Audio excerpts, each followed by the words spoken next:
Hello दोस्तों, visual arts with विनी आपका अपना चैनल में आप सभी का बहुत बड़ा स्वागत है। दोस्तों, हम लोग बरोक आर्ट का स्टडी कर रहे थे। बरोक आर्ट का फर्स्ट वीडियो बहुत अच्छे तरीके से डिस्क्रिप्शन के साथ हम लोग दे चुके हैं। उसका लिंक आपको इसी वीडियो के डिस्क्रिप्शन बॉक्स में मिल जाएगा। अगर नए हो तो प्लीज़ पहले वो वीडियो देख लो, और जो प्रीवियस वीडियो आप लोग प्री हिस्टोरिक से लेके हम लोग बरोक तक के सारे टोटली वीडियो प्रोवाइड कर चुके हैं, है ना। हम लोग साथ में मिलके पढ़े हैं, तो आप उसका वीडियो अगर पहली बार देख रहे हो तो देख लो, डिस्क्रिप्शन बॉक्स में मिल जाएगा। साथ ही साथ आपको एक चीज़ और बता दें, नई नौटंकी शुरू करी है। नई नौटंकी मतलब कि प्लीज़ टेलीग्राम चैनल पे जुड़ो। जो लोग भी स्टडी प्रिपरेशन कर रहे हैं नेट के लिए, टीजीटी, पीजीटी, ड्राइंग्स, कला से रिलेटेड, विजुअल आर्ट से रिलेटेड, उनके लिए बहुत हेल्पफुल होने वाला है विजुअल आर्ट्स विद विनी।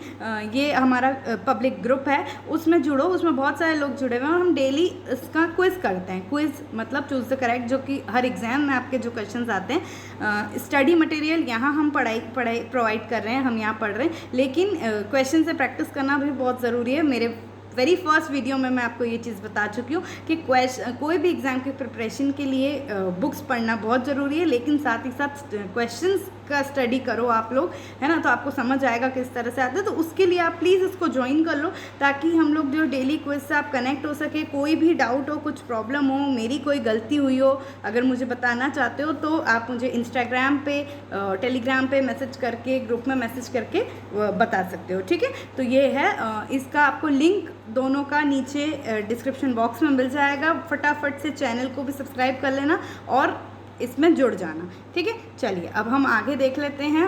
हम लोग देखिए क्या कर चुके हैं भैया। पहले तो सबसे पहले बहुत स्थिति ख़राब है, घर में रहना, घर में बैठ के जितना हो सके पढ़ाई करो, पुराना वीडियो देखो, पुरानी पढ़ाई करो, और इंडियन हिस्ट्री जो भी दूसरी जगह से जिनसे आप पढ़ रहे हैं वो सब चीज़ करके उसमें दिमाग लगाओ, नेगेटिविटी को ख़त्म करो।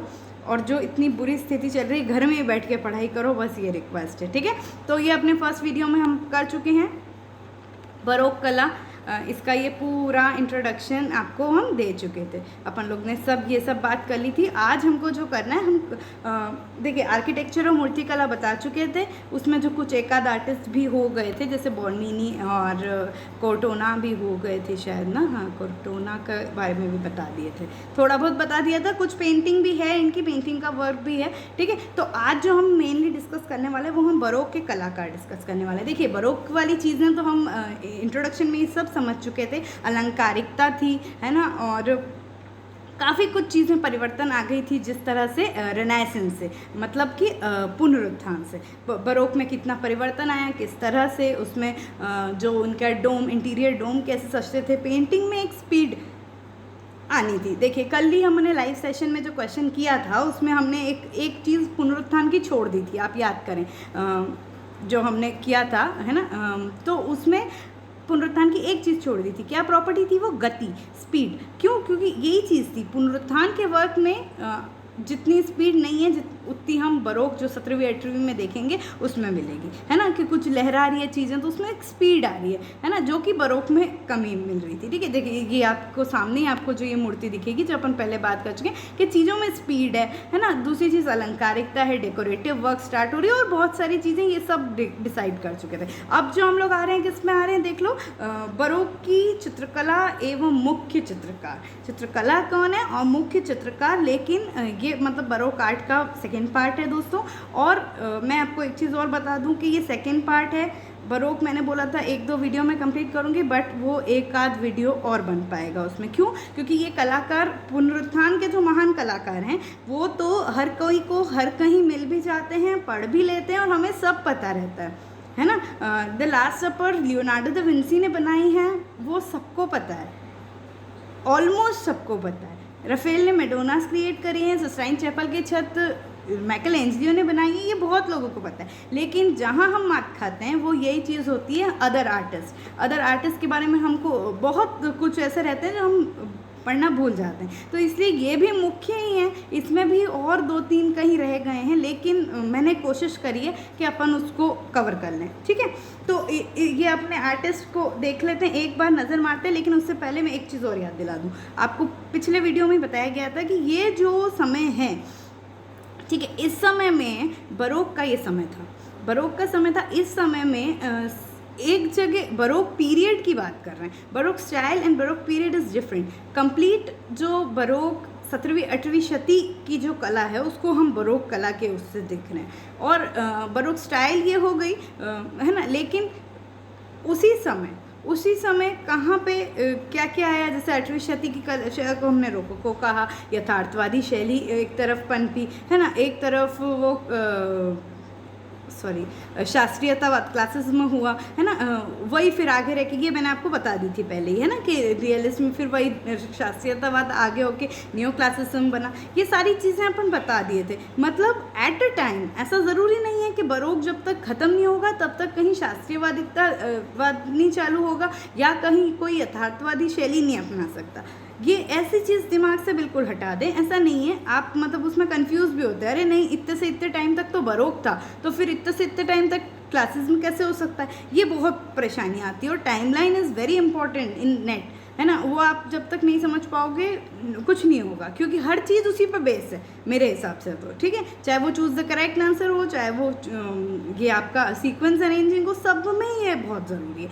तो एक चीज़ मान लो कि ये वो समय था कि बरोक का ये वो समय था जब एक ही साथ दो दो तीन तीन शैलियाँ पनप रही थी इन द सेंस लोगों का काम करने का स्टाइल डिफरेंट था, ठीक है। तो अब अपन आगे पढ़ते हैं तो थोड़ा सा इसमें और बताते हैं। बिना आपको लिखित में मैं बताती जाती हूँ, आप फिर बोलते हो कि बिना लिखित में दिए और बोलती जा रही है, ठीक है। बस आप समझने की कोशिश करना, इसलिए मैं बोलना शुरू हो जाती हूँ तो बंद नहीं होती। चलिए, तो ये मेन आर्टिस्ट है मुख्य, इनको तो देखना ही देखना है, सोचने अभी छोड़ने की बिल्कुल कोशिश भी मत करना, ठीक है। तो ये कुछ आर्टिस्ट हैं पेंटिंग के, उसमें देखेंगे हम लोग कैरेवेचियो, पिएट्रो डा कोर्टोना, जियान लोरेंजो बर्निनी। कहाँ के हैं? इटली के। मतलब अब जो है ये इन लोगों को डिवाइड इससे उससे भी करा जाता है, कई बुक्स में मिलता है इटली के कलाकार, स्पेन के कलाकार, जर्मनी, फ्लेमिश, ऐसे करके वो अलग अलग। तो अभी अपन लेकिन इन सबको बरोक आर्ट में एक साथ लेके और समझने की कोशिश करें। लेकिन आप जगह मत भूलना, क्योंकि क्वेश्चन कितनी बार ये आते हैं कि ये कहाँ से थे,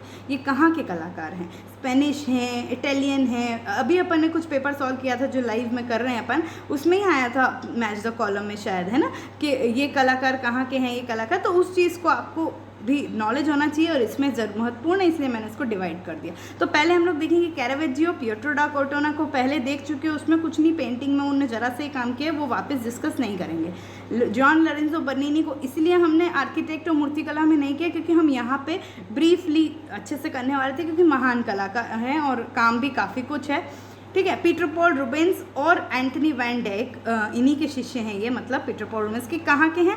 फ्लेमिश। ये दो फ्लेमिश के कलाकार, और भी हो सकते हैं, एक आध और भी हैं, लेकिन अपन मुख्य ये देखेंगे। फिर वेलास्क्वेज स्पेन के, है ना, फ्रांस हाल्स और रेम्ब्रांड हॉलैंड के, है ना। तो ये जो है ये हम लोग आर्टिस्ट को देखने वाले हैं।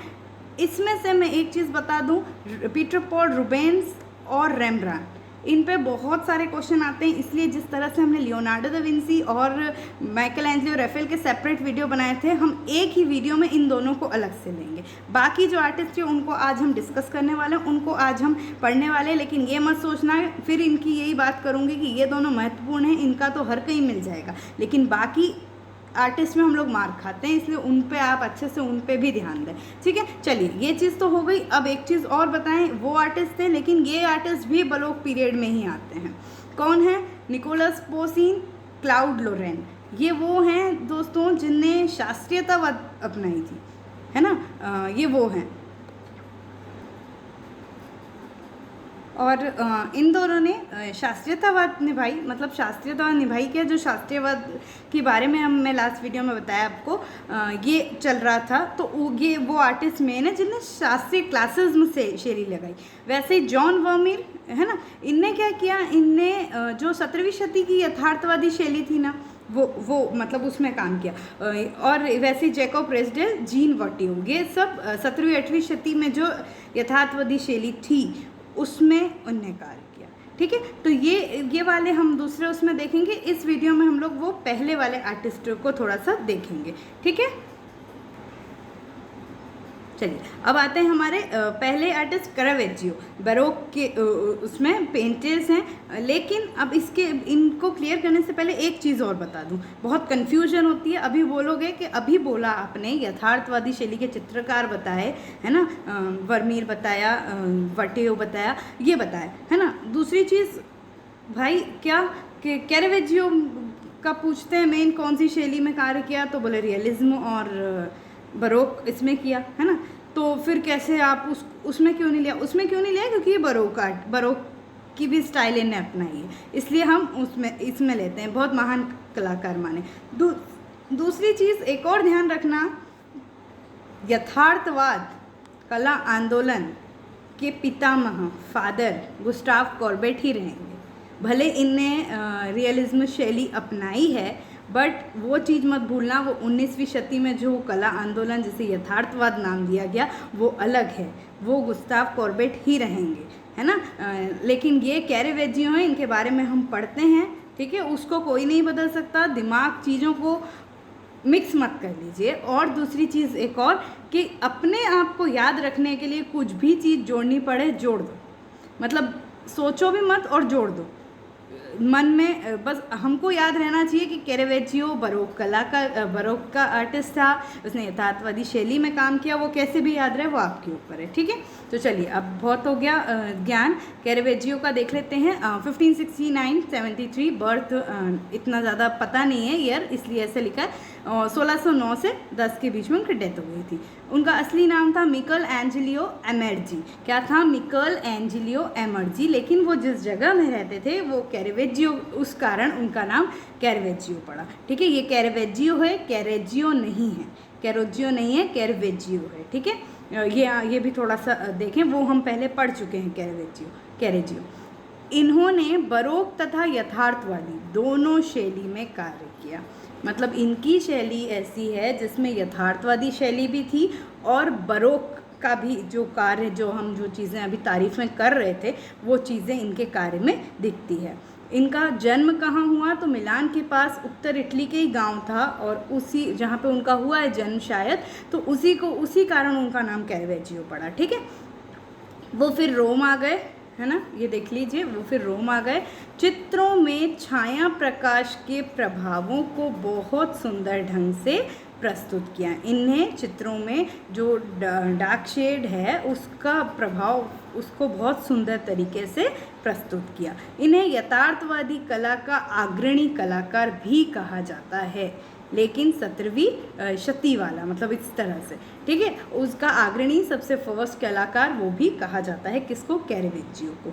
दूसरी चीज़, मतलब वो इतना यथार्थवादी के लिए वो हो गए थे, जब 17वीं शती का अभी हम थोड़ा सा रियलिज्म देखेंगे, जब उन आर्टिस्ट को पढ़ेंगे ना, पोस्टीन एंड ऑल, उसमें हम देखेंगे कि जब उसका यथार्थवादी शैली के 3 रूप हुए थे, है ना। एक रूप तो जो उसमें जो दूसरा वाला रूप था ना, उसका नाम ही कैरावेजियोवाद रख दिया गया था। मतलब सोचिए, वो यथार्थवादी के लिए वो इतना जाने जाते थे कैरावेजियो, कि उनके नाम पे ही, मतलब फिर उसी उनकी स्टाइल को फॉलो किया था, जिसमें बरोक का प्रभाव भी था लेकिन शैली यथार्थवादी थी। तो वो चीज़, मतलब वो इतने ज़्यादा यथार्थवादी को लेके पर्टिकुलर थे कि उस तरह से उनका एक वो टाइम पीरियड का जो आपका आर्ट स्टाइल है उसका नाम ही कैरावेजियोवाद दे दिया था आगे चल के, ठीक है। तो ये चीज़ है थोड़ी बहुत।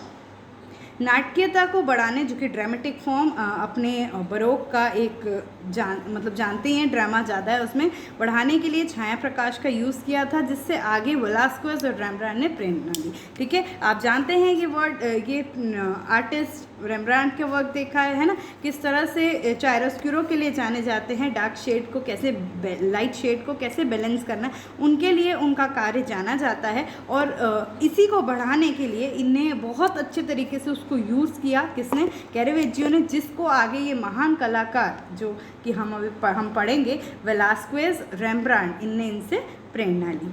उन्होंने उनके चित्र धार्मिक नियमों से वितरित जाकर किए, इससे धर्माधिकारी उन्हें पसंद नहीं करते थे। अच्छा, कैरावेजियो को भी आप याद रखें कि उनका भी बहुत विरोध हुआ था।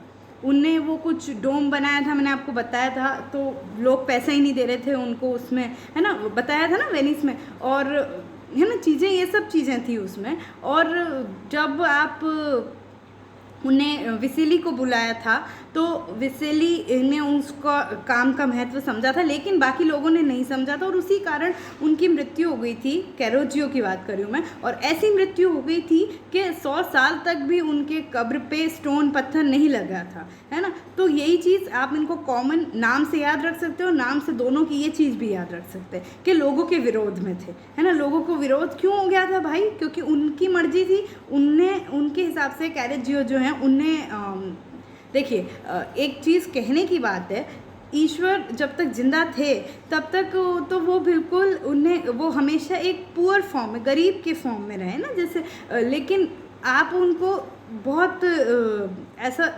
राजकी शासक टाइप बताते हो, है ना। अगर मैं गलत बोल रही हूँ तो माफ़ी, लेकिन मैं नॉर्मली सिर्फ समझाने की कोशिश कर रही हूँ कि हम अगर जैसे जीसस क्राइस्ट को भी बताएं तो हम एक सिंहासन पे और राजकुमार के तौर पे बताते हैं। लेकिन इनका कहना, इनका सोच भी सही थी कि रिलीजियस से यही चीज़ हटके, और यही चीज़ बरोक मतलब वो दे रही है कि रिलीजन से आप बिल्कुल हट गए हो, आप उसको लोग आपको विरोध भी कर रहे हैं। क्यों कर रहे हैं? क्योंकि उनने एक तरह से जीसस को के पैर धूल में सने दिखाए थे, एक नॉर्मल डाउन टू अर्थ बताया था, इस तरह से जिस तरह से ईश्वर वास्तविक में था, जो देख रहे थे वो कर रहे थे, है ना। तो वह चीज़ उन्होंने की थी, तो जो धर्माधिकारी थे उन लोगों को वो चीज़ बुरी लगी और इसलिए वो उनको पसंद नहीं करते थे कैरेवेजियो को, कि यार ये ऐसा नहीं होता है।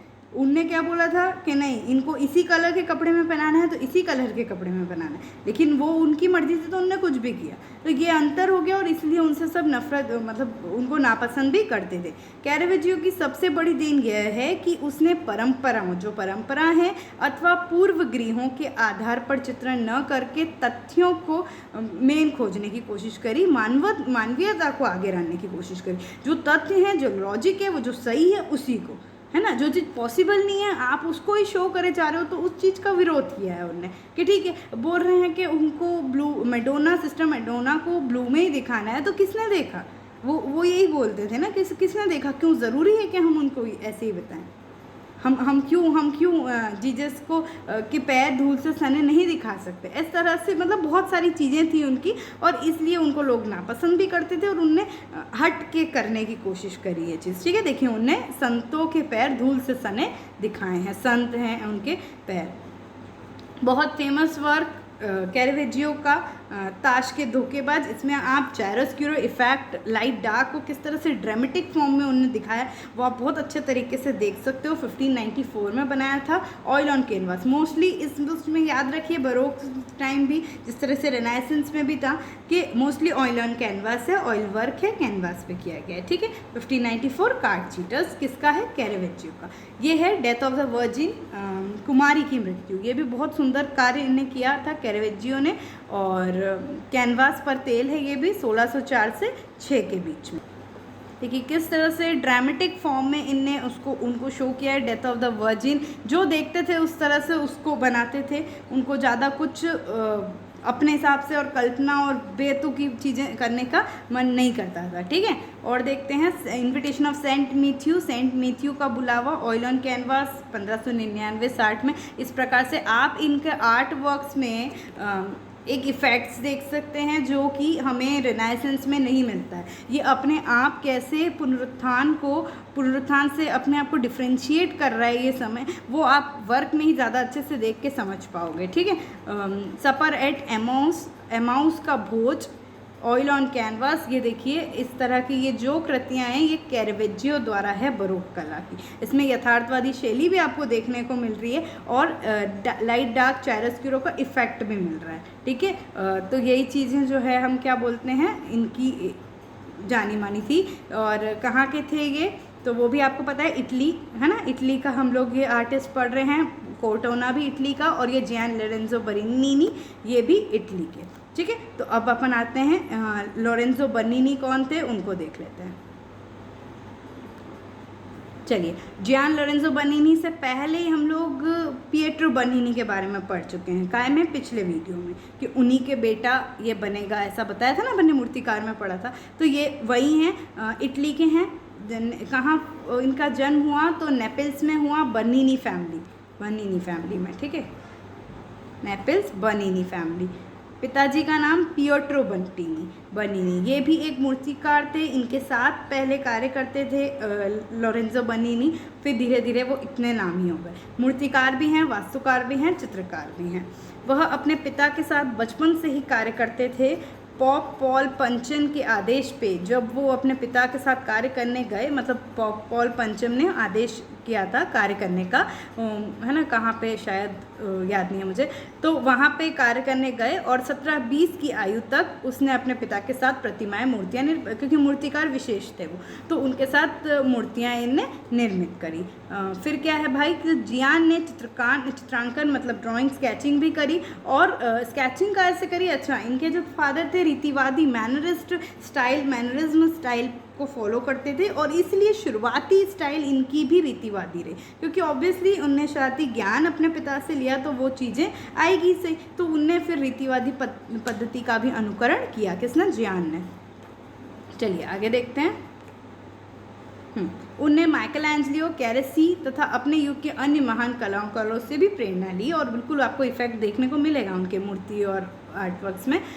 उनकी यथार्थवादी कैरेविजियो से प्रेरित थी, क्योंकि उनके उससे जानते थे। उसे बरोक कला का आरंभकर्ता इन्हें भी माना जाता है। क्या? किसे? बर्नीनी को ही। क्या है, उसने कला तत्वों के समीक्षण भी किया। कैसे? मतलब एक तरह से उनकी स्टाइल में क्या क्या चीज़ें देखने को मिलती है वो आप देखिए। रंगीन कांच की खिड़कियाँ, मतलब रंगीन कांच की खिड़कियाँ जानते हैं, गोथिक, है ना, गोथिक का इफेक्ट मिलता है। जैसे बाइजेंटाइन युग के मणिकुट्टी, मोजाइक, रंगीन संगमरमर का युग, है ना, कांस्य प्रतिमाएं जब हुई, और भित्ति चित्रण, ये रेनेसेंस का समय, ये सब चीज़ें, रिलीफ कार्य, ये सब चीज़ें इनके वर्क में देखने को मिलती है। एक समावेश मिलता है, एक मिक्सचर उसका मिलता है। ये एक बहुमुखी कलाकार होते हुए भी लोग इन्हें, मतलब इतना सारा कार्य किया उन्हें, इनके स्टाइल इतनी भव्य थे, फिर भी इनकी मृत्यु के बाद लोग उन्हें इतना याद नहीं रख पाए और भूल गए। ठीक है, उनका वर्क देखो, ये मैंने आपको पहले आर्किटेक्चर में भी बताया। सेंट पीटर की बेसिलिका में उनने फेमस कोलोनाट्स बनाए थे। कोलोनाट्स मतलब a group of that kind of pillars. देखिए किस तरह से एक भ्रम उत्पन्न करते हुए पिलर्स हैं। ये पिलर्स किसने बनाए थे? जियान लोरेंजो बर्नीनी के हैं ये, सेंट पीटर बेसिलिका में। बाल डेचियो, ये आप देखो ब्रॉन्ज का ये है, बना था सेंट पीटर के ही उसमें, और उनके देखिए उनकी कब्र के ऊपर इस तरह से ब्रॉन्ज का ये बनाया था। किसने? जॉन लोरेंजो बर्नीनी ने। इसलिए उनको कहा जाता है कि सिर्फ एक आर्किटेक्चर नहीं है वो। ठीक है, तो ये भी उनका फेमस थोड़ा कार्य है। ये देखिए सेंट टेरेसा की वेदी, ये इस तरह से देखिए आप, इसमें किस तरह से आपको माइकल एंजलियो का इफेक्ट देखने को मिलेगा। और भी है चीज़ें, गति है उसमें, है ना। तो सेंट मैरिया डेला विटोरिया इस प्लेस पे है, ये वाइट मार्बल संगमरमर की मूर्ति है। ये क्या है? सेंट टेरेसा की वेदी। चलिए आगे देखते हैं। ये देखिए बहुत फेमस, याद रखना क्वेश्चन आ सकता है। बर्नीनी ने फुव्वारे भी बनाए थे, फाउंटेन्स, मतलब उसका सौंदर्य मूर्तियों पर आधारित था। ये इस प्रकार का फाउंटेन बनाया, लेकिन उसका सौंदर्य किस पे आधारित है? जो मूर्तियाँ इनने बनाई है। फिर भी नगर विन्यास, है ना, इसमें नगर विन्यास जो योजना है उसमें बहुत महत्व है। बर्नीनी ने 4 नदियों का फुव्वारा इतना विशाल आकार में बनाया कि वह लोग चौकोर स्मारक स्तंभ उस फव्वारे का केवल नुकीला शीर्ष जैसा प्रतीत होता है। मतलब बहुत भव्य तरीके से बनाया उनने 4 नदियों का फव्वारा, और उतनी अच्छी साइज़ में बनाया, एक तरह से एक चौकोर मेमोरियल जैसा, है ना, एक बोलेंगे कि जिसको हमें एक स्मारक जैसा वो प्रतीत होता है। ये दिख ही रहा है आपको सामने वो। ठीक है, तो ये बर्नीनी ने बनाया। अब हम लोग देखते हैं, आते हैं उस पर, कहाँ पे आएंगे? फ्लेमिश कलाकार जो है ना, फ्लेंडर्स पे।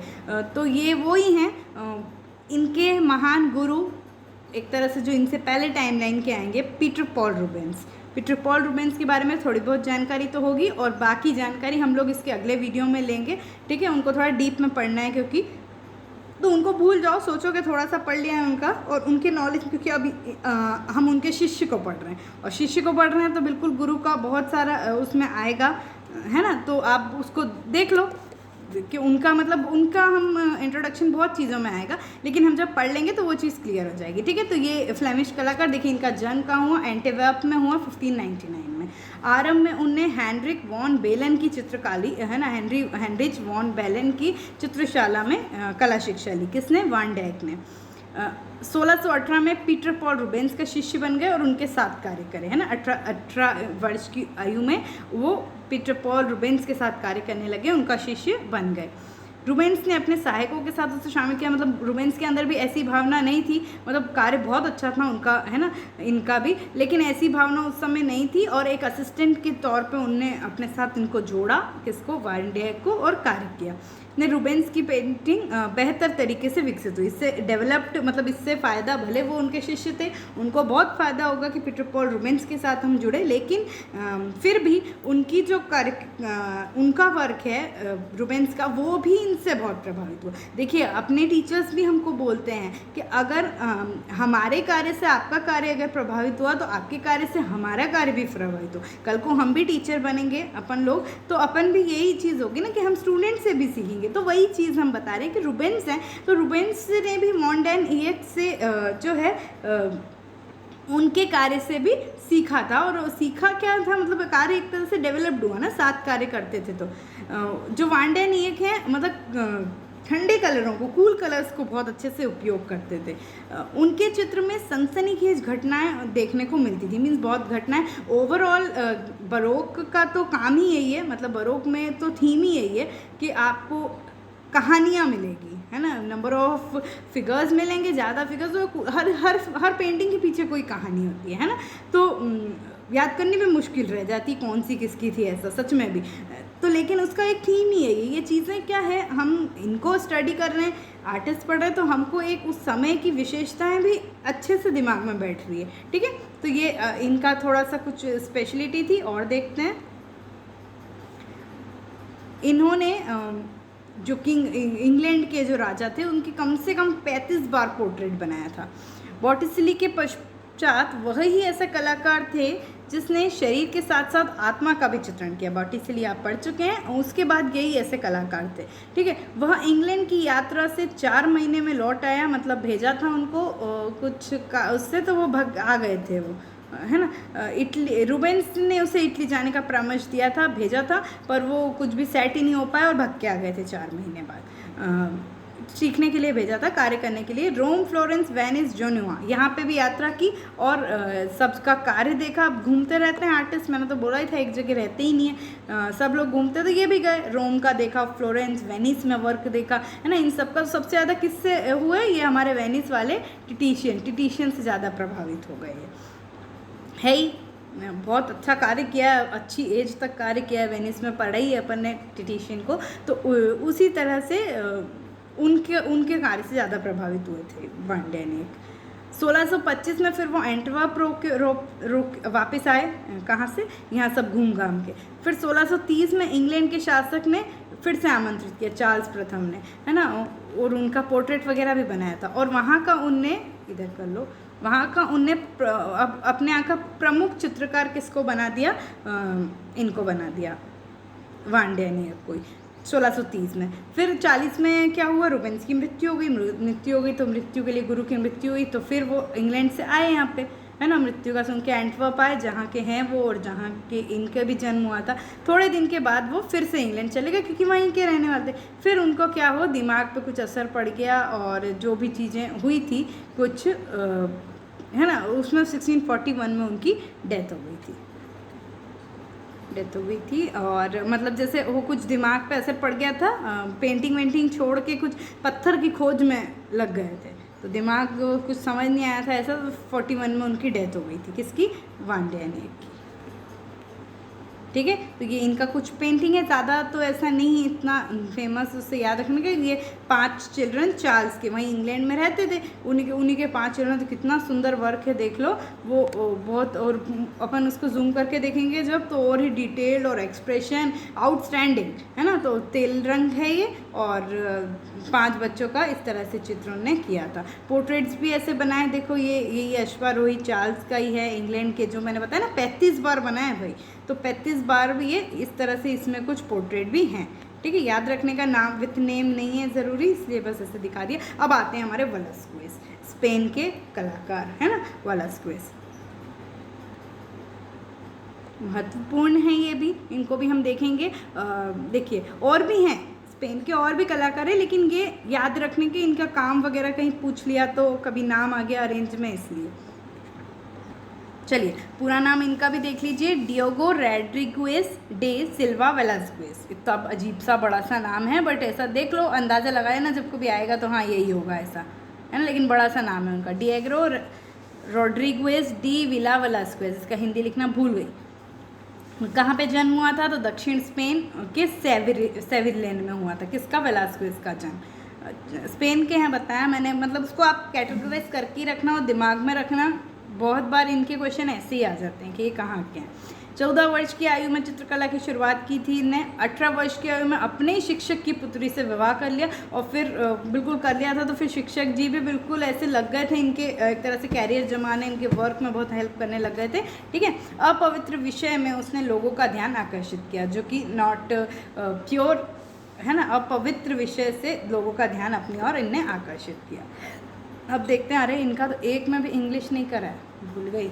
1623 में मैड्रिड के दरबार का चित्रकार नियुक्त हुआ है ना, मैड्रिड के दरबार का चित्रकार नियुक्त हुआ। उनका पोर्ट्रेट भी बहुत बनाया इनने 1623 में। फिर 1628 में रूबेंस एड्रिड आए थे, और वहाँ से भी उनके साथ रहे, वो संपर्क में रहे रूबेंस के भी। 1629 में इटली जाकर वेरोनीस, तिंटोरेंटो और टिटिशियन की महान कलाकृतियों के भी दर्शन इनने किए। ठीक है, इन सबको पढ़ चुके हो तो कोई बात ही नहीं है। 1631 में है ना, इन दोनों को, वेरोनीस और टिंटोरेंटो को तो मैनरिज्म में ही पढ़ा है, टिटिशियन को आपने उसमें वेनिस के उसमें देखा है। ठीक है, देख लेना। 1631 में वो फिर से स्पेन आ गए। 49 में सम्राट फिलिप ने उन्हें पुनः इटली भेजने की व्यवस्था करी, जैसे वो भी भग गए थे ना, वो भग के गए थे। फिर 1651 में मैड्रिड लौट आए वापस। स्पेन में नग्न नारी चित्र करने वाले प्रथम कलाकार थे। बहुत अच्छे से याद देखो, ये स्पेन में न्यूड फीमेल का पेंटिंग करने वाले ये प्रथम कलाकार थे। प्रथम इन द सेंस कि इनसे पहले नहीं किया था किसी ने, और इनके बाद भी किसने, अब जो आएंगे अपन न्यू क्लासेस में आएंगे, फ्रांसिस्को गोया देखेंगे। गोया ने जो न्यूड माजा, क्लोथ माजा आप लोगों ने सुना होगा, तो उसके बाद फिर इन्हीं ने हिम्मत करी थी, और किसी ने हिम्मत ही नहीं करी थी, है ना। उसमें भी कुछ कंट्रोवर्सीज हुई थी, लेकिन हम इनको जो है, इनने न्यूड पेंटिंग्स की है, और ये प्रथम चित्रकार स्पेन के माने जाते हैं जिन्हें न्यूड पेंटिंग की है। उसके बाद और कुछ अंतर भी है, इनने साइड बैक से बनाई थी वो पेंटिंग नग्न नारी की, और फ्रांसिस्को गोया ने, जैसे कि हम देखें, फ्रंट में बनाई है। 1620 में राजकीय कार्यों में बहुत व्यस्त रहे वो, है ना, राजकीय कार्यों में लग गए थे। आखिरी में चित्रांकन वगैरह छोड़ देते हैं, जैसे वो अभी वांडी का भी यही बात कर रहे थे ना अपन के, क्या छोड़ के कोई पत्थर की खोज में लग गए, दिमाग में वो एकदम प्रभाव पड़ गया ज़्यादा और डेथ हो गई। तो वैसे ही इनका भी बहुत काम में व्यस्त रहे, बीमार पड़ गए, उसके बाद मृत्यु हो गई, और राजकीय शोक रहा उनके उसमें, क्योंकि वो राजा से उसमें कनेक्ट थे ना, अभी बताया था। तो मैड्रिड सम्राट का चित्र है ना, ये चित्र नहीं मिल पाया, मैड्रिड सम्राट क्योंकि वहाँ नियुक्त हुए थे, तो उनका चित्र यहाँ पे किया था। अब ये है ब्रेडा का समर्पण, है ना, ब्रेडा ये वो कुछ राजकुमार हैं इनके, है ना, और उनका समर्पण, सरेंडर, उनने अपने आप को सरेंडर कर दिया था। तो ये वाला है मैड्रिड में, ऑयल ऑन कैनवास 1634-35। ठीक है, ज़्यादा अब इनकी कहानियाँ भी वो कर दूँगी तो ज़्यादा वो हो जाता है ना, हेक्टिक हो जाता है। ठीक है, पॉप पोर्ट्रेट देखो, आपको याद होगा वो पीछे ग्रीन पर्दे वाला इस तरह का पोर्ट्रेट दिखाया था, वो रेम्ब्रांड ने बनाया था, टिटिशियन ने भी बनाया था, है ना। पॉप की ड्रेस ही इस प्रकार की होती है, रेड और वाइट ऐसा, और बिल्कुल ऐसे ही उस पर बैठे रहते। तो इसी का पोर्ट्रेट किसने, ये देखो वेलास्क्वेज ने भी बनाया है। ठीक है, 3 और हैं, देखना कंपेयर करना, दोनों तीनों सब ने बनाई है ऐसी। ठीक है, मेड्स ऑफ ऑनर 1656 में, ऑयल ऑन कैनवास, मैड्रिड में बनाया ये। ठीक है, चलिए, तो ये मैड्रिड का था। अब एक और, अब आते हैं फ्रांस हाल्स। ये कहाँ के आ गए, ये वापस अपने वो स्पेन वाले आ गए, वापस नहीं आ गए मतलब स्पेन। ठीक है, ये स्पेन के थे। अरे स्पेन, हॉलैंड है ना, और सॉरी मैं खुद ही कंफ्यूज हो गई। हॉलैंड के ये, और इससे पहले अपन रेम्ब्रांड पढ़ेंगे, जो रेम्ब्रांड और पीटर पॉल रूबेंस हटा दिए हैं, और ये फ्रांस हाल्स हैं। ठीक है, तो फ्रांस हाल्स देखते हैं इनके बारे में थोड़ा सा। ये कलाकार कहाँ के हैं, हॉलैंड के। कहाँ के हैं, ये हॉलैंड के हैं ये। है ना। शायद वो एकदम इसको जल्दी पब्लिश करने के चक्कर में मैं चेक करना ही भूल गई कि उसमें इंग्लिश वर्ड्स नहीं हुए हैं। ठीक है, चला लेना यार हिंदी में ही ये वाला चीज़ बस। इनके पिता कौन थे? पीटर हॉल्स थे। अच्छा, इनका जन्म किस समय हुआ था? फ्रेंच रिवॉल्यूशन, मतलब ये जब लड़ाई आक्रमण कर दिया था उसको इनने शरण लेने के लिए वो फिर यहाँ हॉर्लेम में आके एंटवर्प में आ गए थे इनके फादर, और फिर उसके बाद इनका जन्म हुआ था। लिखा ही होगा 1572-73 में हॉर्लेम पर जब स्पेन का आक्रमण हुआ था तो पीटर हॉल्स ने एंटवर्प पर जाकर शरण ले ली थी। किसने? पीटर हॉल्स, मतलब इनके फादर ने। जब फ्रेंच हाल्स बालक था, छोटे से देश हॉलैंड ने स्पेन में साम्राज्य से स्वयं मुक्त कर दिया था। अब क्या हुआ था? जो छोटा सी जगह हॉलैंड थी उसको स्पेन से मुक्त कर दिया था, इसलिए इनको हॉलैंड के नाम से अपन मतलब हॉलैंड के उसमें ले लेते, क्योंकि अब ये स्पेन के उसमें नहीं था। वह अभूत अधक मतलब फिर और बहुत लोगों ने बहुत चीज़ें कहा है, बहुत पीते थे, मतलब बहुत मदिरा पीते थे और बिल्कुल होश भी नहीं रहते थे। किसी ने फिर उसको असत्य भी माना है कि नहीं ऐसा नहीं हो सकता, लेकिन फिर भी पैसों की कोई वैल्यू नहीं समझते थे उस चीज़ के आगे, है ना। इतना ड्रिंकिंग करते थे और ये सब। पारिवारिक स्थिति भी स्टार्टिंग से ही मतलब बहुत गरीबी की उसमें थी, जो पैसा था वो उसमें ही लगा देते थे। इस तरह के आर्टिस्ट थे फ्रांस हाल्स, है ना। और पत्नी भी अशिक्षित थी और बहुत कुछ कहा हुआ है, किताबों में पढ़ा है, तो इतना मैं अपनी तरफ से नहीं कह सकती किसी के लिए बुरा, लेकिन बहुत ध्यान नहीं देती थी और उन पे ध्यान नहीं देती थी, अशिक्षित थी, बच्चे भी अपंग थे उनके, और इसलिए परिवार का बोझ इन पे आ गया था। और बहुत मदिरा पान करते थे, किसी ने कहा बहुत पैसे मतलब व्यय भी करते थे, ऐसी चीज़ें, है ना। लेकिन अब क्या पता क्या सही है, वो हम नहीं जानते। अब चित्रकार संघ के डायरेक्टर भी बन गए थे वो, और 1644 में वहीं के उस चित्रकार संघ के डीन भी बने थे। हॉल्स ने आनंदमय जीवन का चित्रण किया है, उनके अनेक शिष्य भी थे, है ना। देखिए आनंदमय भले बहुत परिस्थितियाँ वो थी। एक पेंटिंग उनका ये भी है, उनने बिल्कुल राजसी ठाट बाट में जैसे अपने को अपनी वाइफ को चित्रित किया था, है ना। तो उस तरह से मतलब उनने एक आनंदमय जीवन का चित्रण किया था, इस तरह से ये भी पढ़ा है हमने। तो ये चीज़ भी उनकी स्पेशलिटी थी। शिष्य भी बहुत थे। शिष्य क्यों थे? क्योंकि वो बाद में उनने जब पैसों की तंगी आ गई थी, कला शिक्षा देना भी आरंभ करी थी। बहुत शीघ्रता से चित्रण करते थे। शीघ्रता से मतलब कि वेराइटीज़ ऑफ, कहीं एक जगह पे जाके 70-80 पेंटिंग, मतलब बहुत पेंटिंग्स हैं उनकी, बहुत वर्क, जल्दी टाइम नहीं लगता था उनको। There are so many artist, जैसे कितना 3-4 साल लगे हैं वो बनाने में वो अपने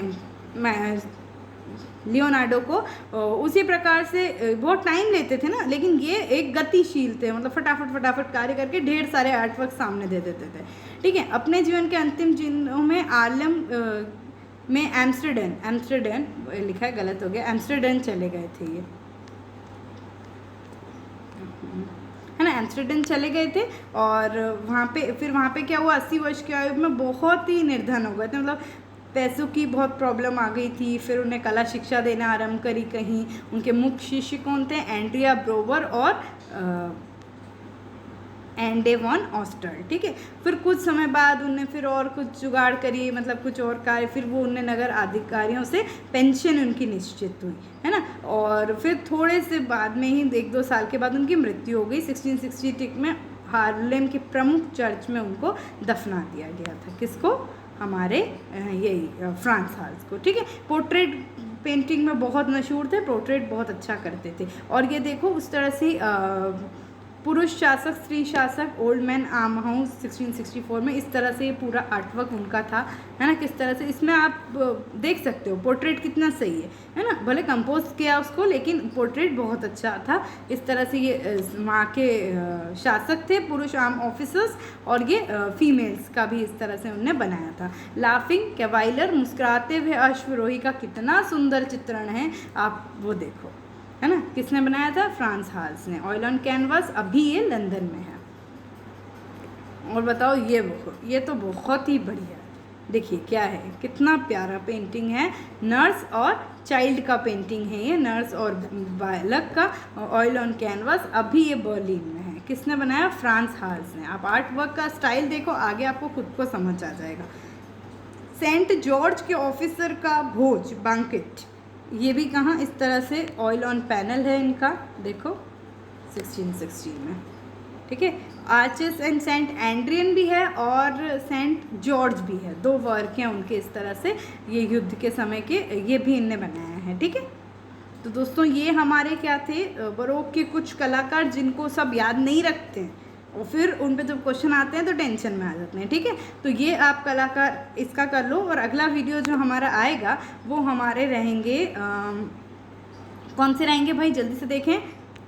धन्यवाद धन्यवाद। बरोक के आर्टिस्ट कौन से कलाकार, Peter Paul Rubens and Raphael, ये हमारा मुख्य कलाकार हैं। तो इनको हम लोग एक अगले वीडियो में देखेंगे एंड आफ्टर दैट फिर एक सेपरेट वीडियो उसका रहेगा जिसमें क्लासिज्म और जो ये 17वीं 18वीं शती में जो शैलियाँ पनपी थी उसका थोड़ा थोड़ा सा, कि ताकि आपको उसका नॉलेज, क्योंकि बहुत लोग पूछते हैं क्या था उस समय और ऐसा, तो ज़्यादा कुछ नहीं, कैसे क्या परिवर्तन है और उसके जो कलाकार रह भी गए वो सब एक वीडियो में हो जाएगा। ठीक है, तो मैंने इस तरह से कैटेगराइज करने की कोशिश करी है। अगर कुछ गड़बड़ हो तो कमेंट सेक्शन में ज़रूर बताना, और वीडियो अगर अच्छा लगाओ तो भी कमेंट सेक्शन में ज़रूर बताओ। मुझे पढ़ने में बहुत अच्छा लगता है सच में। आप जब अच्छा अप्रिशिएट करते हो वही मुझे एक एनर्जी मिलती है, तो फिर अपन और आगे बनाते हैं। अदरवाइज़ आपको भी पता है इसमें मेहनत लगती है और टाइम बहुत लगवाता है, लेकिन फिर भी अच्छा लग रहा है, मज़ा आता है आपके साथ करने में। तो प्लीज़ जैसा भी लगे कमेंट सेक्शन में ज़रूर बताओ। ये वीडियो अभी देखा हो, पूरा पसंद आया हो तो एक लाइक ज़रूर कर देना, और